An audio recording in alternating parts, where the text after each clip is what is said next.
रात के अंधेरे जंगल में एक विशाल दैत्य का बसेरा था। उसकी चमड़ी पत्थर जैसी कठोर थी, आंखें आग की तरह चमकती थीं और सिर पर दो बड़े घुमावदार सींग थे। इंसानों की दुनिया से दूर वह अकेला रहता था, क्योंकि हर कोई उसे एक खतरनाक राक्षस समझता था। लेकिन एक रात उसकी दुनिया बदल गई।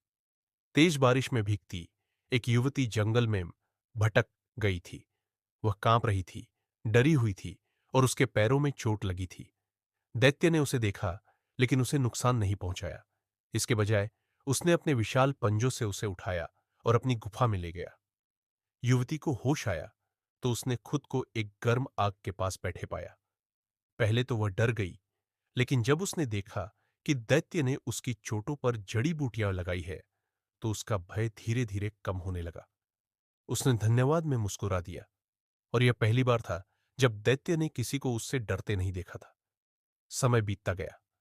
युवती को एहसास हुआ कि यह दैत्य उतना भयानक नहीं था जितना लोग सोचते थे। वह मजबूत था, लेकिन दयालु भी।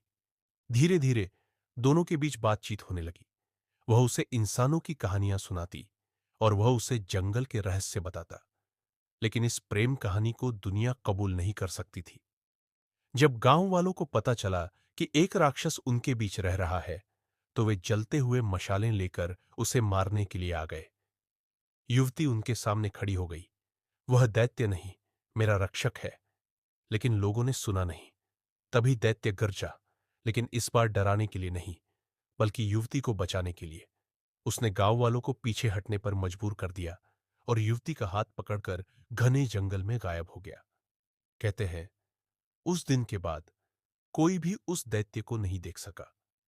लेकिन चांदनी रातों में जंगल से एक नरम हंसी और गहरी गूंजती हुई आवाज आती थी, जैसे दो दिल समाज की जंजीरों से परे हमेशा के लिए एक हो गए हो।